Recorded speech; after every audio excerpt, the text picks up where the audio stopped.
Dear students, मैं doctor Monika Dungarwal आज अपने इस वीडियो में एक नया विटामिन ई पर बात करने जा रही हूँ।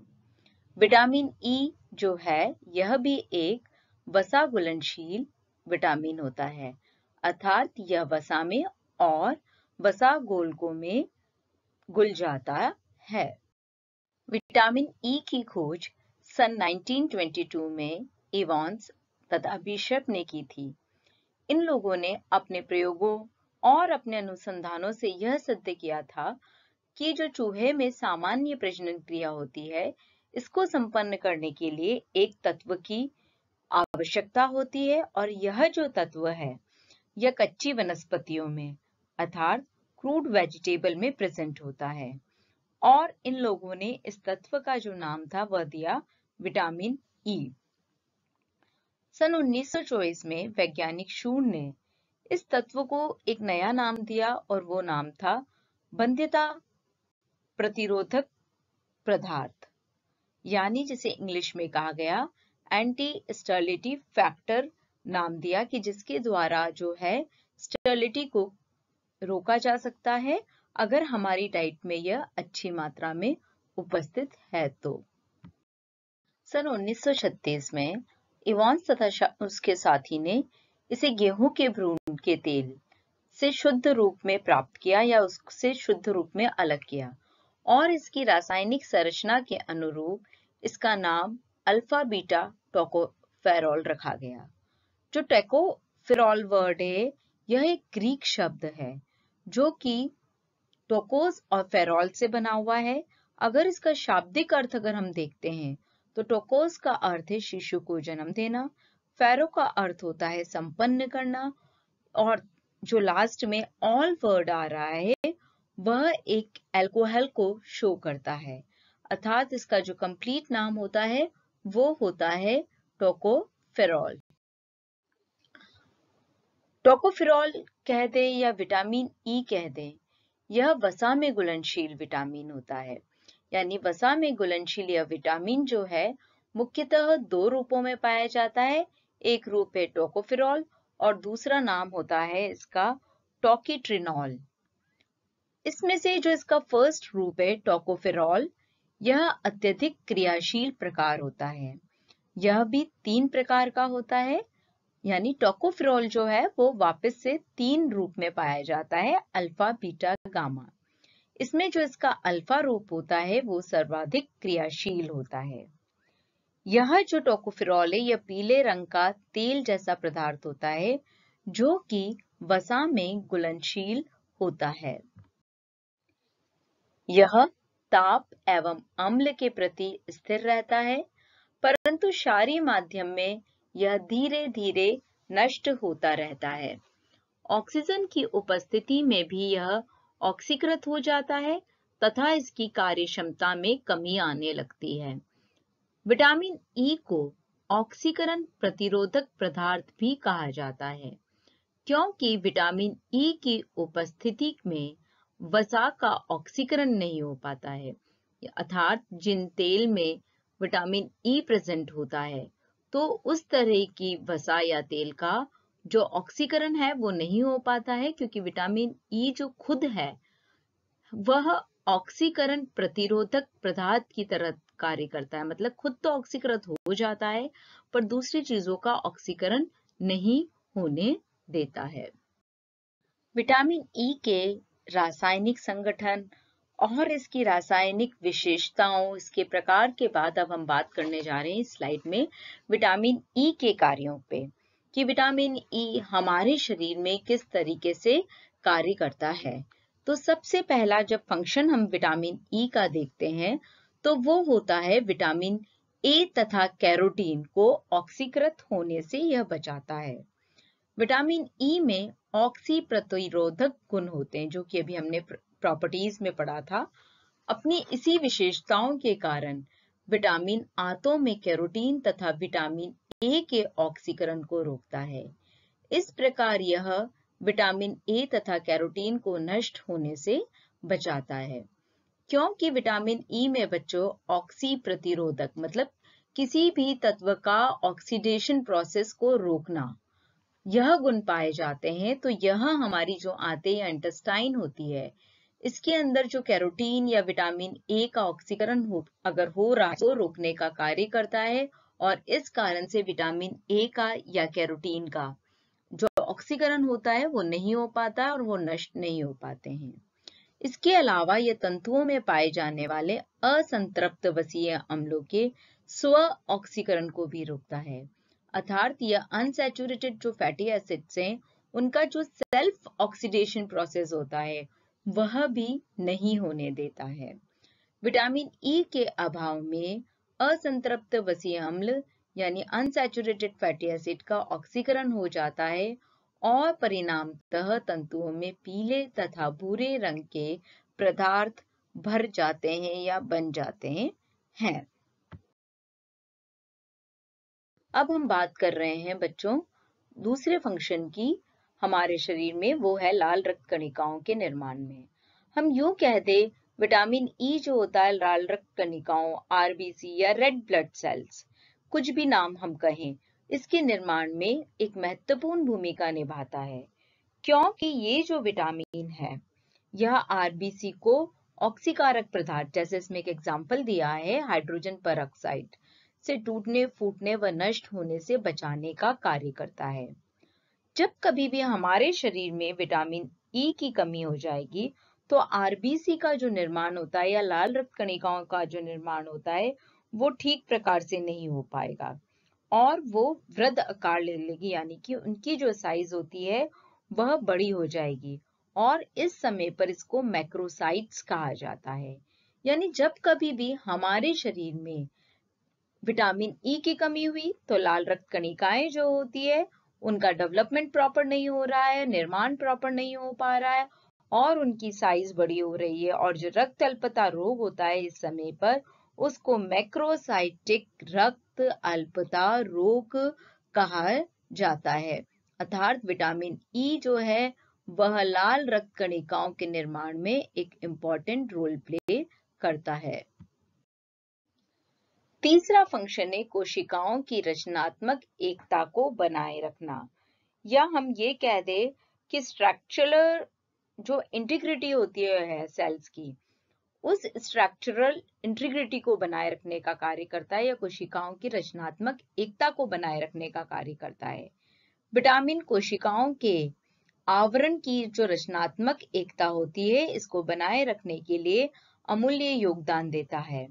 इसके अभाव में कोशिकाओं की रचनात्मक एकता जो होती है वह बिगड़ जाती है, जिससे कोशिकाओं का बाहरी जो आवरण होता है वह जल्दी नष्ट होने लग जाता है।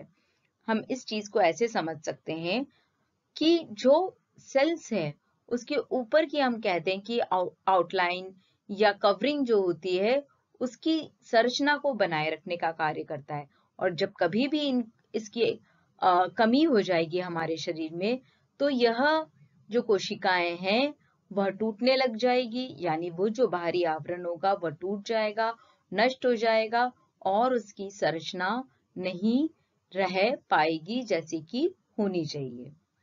फोर्थ फंक्शन होता है विटामिन ई का प्रजनन में सहायक। यह जो विटामिन ई है यह विटामिन सामान्य प्रजनन में भी महत्वपूर्ण भूमिका निभाता है और इसके अभाव में स्त्री तथा पुरुष दोनों में ही प्रजनन शक्ति जो होती है वह क्षीण हो जाती है। यौन हार्मोन जो होते हैं बच्चों, वह यौन हार्मोन भी जो होते हैं इसके अभाव में उनका जो स्त्रवन होता है वह अनियमित हो जाता है, अनियंत्रित हो जाता है और असंतुलित हो जाता है, और इसी के कारण से इसको बंध्यता प्रतिरोधक पदार्थ या एंटी विटामिन भी कहा जाता है, क्योंकि प्रजनन में यह अपनी एक महत्वपूर्ण भूमिका निभाने का कार्य करता है इस कारण से। अब हम बात कर रहे हैं इसके फिफ्थ फंक्शन की, जो है न्यूक्लिक अम्ल तथा प्रोटीन उपापचय में। विटामिन ई जो होता है वह न्यूक्लिक अम्ल तथा प्रोटीन के उपापचय में भी एक महत्वपूर्ण स्थान रखता है। यह जो हिम प्रोटीन होता है उस हिम प्रोटीन का जो शरीर में सिंथेसिस या निर्माण होता है उसके लिए यह सहायक होता है। विटामिन ई हमारे शरीर में जो हिम प्रोटीन का संश्लेषण या निर्माण होता है उसमें आवश्यक विटामिन होता है। नेक्स्ट फंक्शन है यह कोलेस्ट्रॉल तथा विटामिन डी की उपयोगिता को हमारे शरीर में प्रभावित करता है। सेवेंथ या नेक्स्ट फंक्शन है मांसपेशियों की सामान्य क्रिया में भी विटामिन ई जो होता है वह सहायक होता है। हमारी जो सेल्स होती है उसके अंदर माइटोकॉन्ड्रिया पाया जाता है और माइटोकॉन्ड्रिया के भीतरी भाग में विटामिन ई प्रेजेंट होता है और इसके अभाव में हम यह कहते हैं कि जो ऊतक है और जो पेशियां हैं उनके कार्यों में कई प्रकार के विकार या कमी उत्पन्न हो सकती है, अर्थात यह मांसपेशियों की सामान्य क्रिया में जरूरी होता है। विटामिन ई जो होता है वो यकृत को विभिन्न विषैले पदार्थों जैसे कि कार्बन टेट्राक्लोराइड से सुरक्षा प्रदान करने का कार्य करता है, अतः यह हमारे यकृत को स्वस्थ रखता है तथा सुचारू रूप से कार्य करने में मददगार होता है। इसके अलावा भी विटामिन ई हृदय रोग, एक्ने, अल्सर, गर्भपात, रजोनिवृत्ति में हार्मोन जो असंतुलन जिसे कि हार्मोनल इम्बैलेंस वर्ड कहते हैं, इसकी कमी के कारण से जो है वह हो जाते हैं, अर्थात ये इन सब की प्रॉपर फंक्शनिंग के लिए जरूरी होता है। अब हम बात कर रहे हैं विटामिन ई के कार्यों के बाद विटामिन ई की कमी के प्रभाव। विटामिन ई के अभाव में कई प्रकार की बीमारियां एवं विकृतियां उत्पन्न हो जाती है। यद्यपि इस विटामिन की जो कमी है वो शरीर में देखने को नहीं मिलती है, फिर भी अगर हम देखें कि कौन कौन सी बीमारियां इसकी कमी पे शरीर में हो सकती है तो उसमें पहला है प्रजनन क्षमता में कमी आना। विटामिन ई की कमी में जो प्रजनन अंग होते हैं वह सुचारू रूप से कार्य नहीं कर पाते हैं। इसके अलावा यौन हार्मोन के स्त्रवन में असंतुलन व गड़बड़ियां उत्पन्न हो जाती हैं। यूट्रस या गर्भाशय कह दें बच्चों की कोशिकाएं जो होती है वह भी धीरे धीरे नष्ट होने लगती है और कई बार गर्भ में ही भ्रूण की मृत्यु भी हो जाती है। इसके अलावा मेल के अंदर देखें तो जो शुक्राणु होते हैं उनकी कोशिकाओं का नाश होने लगता है और इस कारण से स्वस्थ शुक्राणु या स्पर्म का निर्माण नहीं हो पाता है। कहने का मतलब ये हुआ कि यह हमारी प्रजनन क्षमता में कमी लाने का कार्य करता है अगर हमारी शरीर में विटामिन ई की कमी हो रही है तो। सेकंड कमी का प्रभाव होता है यकृत का नेक्रोसिस। नेक्रोसिस वर्ड का मतलब होता है कि सेल्स का धीरे धीरे मरना या टूटना या नष्ट होना या कार्य नहीं करना जो उसको प्रॉपर कार्य करना चाहिए। यदि हमारे आहार में लंबे समय तक विटामिन ई की कमी चलती रहती है तो ऐसी कंडीशन में जो लीवर की सेल्स होती है वह धीरे धीरे गलकर नष्ट होने लग जाती है और इस कारण से हमारा जो लीवर होता है वो प्रॉपर तरीके से कार्य नहीं कर पाता है। हमारा जो लीवर या यकृत है वह बहुत जरूरी ऑर्गन होता है जो कि विषैले तथा हानिकारक पदार्थों से सुरक्षा प्रदान करता है और जब विटामिन ई की कमी हो जाती है तो इन विषैले पदार्थों का जमाव हमारे लीवर में होने लग जाता है और यही विषैले तत्व जो होते हैं यह सेल्स को लीवर सेल्स को नष्ट करने लग जाते हैं। नेक्स्ट है कमी के प्रभाव में एरिथ्रोसाइट हीमोलाइसिस। विटामिन ई के अभाव में लाल रक्त कणिकाओं का नाश होने लगता है। कणिकाओं का जो निर्माण है वह ठीक प्रकार से नहीं हो पाता है और इसी कारण से शरीर में रक्त अल्पता रोग हो जाता है और इसी की बात हमने थोड़ी सी कार्यों में भी की थी। फिर है मांसपेशीय ऐंठन। विटामिन ई के अभाव में शरीर की पेशियों में कमजोरी आ जाती है।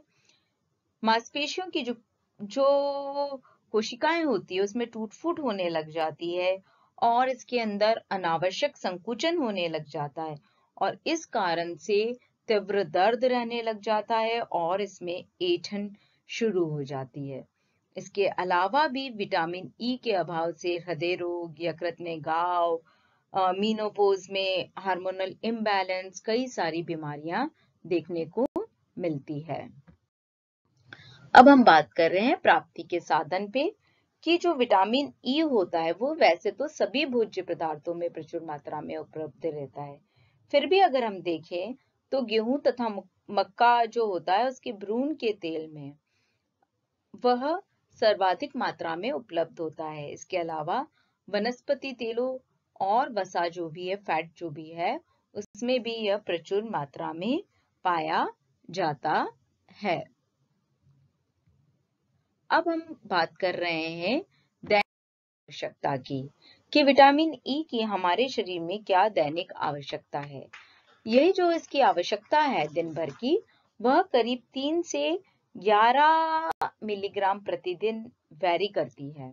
अगर इस टेबल में देखें तो जो 0 से 12 महीने यानी 1 साल का बच्चा है, उसकी जो रिक्वायरमेंट है वो 3 से 4 मिलीग्राम है, या इंटरनेशनल यूनिट में बात करें तो 9 से 12 आयु होती है। 1 से 7 साल का जो बच्चा है उसकी रिक्वायरमेंट 6 से 7 मिलीग्राम है। 11 से 18 साल का जो बच्चा है उसकी रिक्वायरमेंट 8 मिलीग्राम है। इसी तरीके से मेल्स यानी वयस्क पुरुष हम कह दें, उनकी जो रिक्वायरमेंट होती है डेली वह 10 मिलीग्राम होती है। पर महिलाओं में ये जो रिक्वायरमेंट है थोड़ी सी कम होती है। वयस्क महिला की रिक्वायरमेंट जो है वो 8 मिलीग्राम होती है। परंतु अगर प्रेग्नेंट और लैक्टेटिंग वुमेन को देखें तो प्रेग्नेंट वुमेन की रिक्वायरमेंट 12 मिलीग्राम प्रतिदिन होती है, जबकि लैक्टेटिंग मदर जो कि धात्री महिला है, अपने शिशु को दूध पिला रही है, उनकी रिक्वायरमेंट 11 मिलीग्राम होती है। आज के इस वीडियो में हमने वसा घुलनशील विटामिन ई की बात की है। विटामिन ई क्या है, कैसे फाइंड आउट हुआ, क्या रासायनिक संगठन है, इसको टोकोफेरॉल भी कहा जाता है और क्यों कहा जाता है, इसके हमारे शरीर में क्या कार्य हैं, साथ में क्या कमी के प्रभाव है, किस किस फूड स्टफ में ये प्रेजेंट होता है और क्या दैनिक आवश्यकता है, इसको हमने विस्तृत रूप से देखा है। इसके साथ ही हमारा यह जो टॉपिक है विटामिन ई बच्चों, यह समाप्त होता है। थैंक यू बच्चों।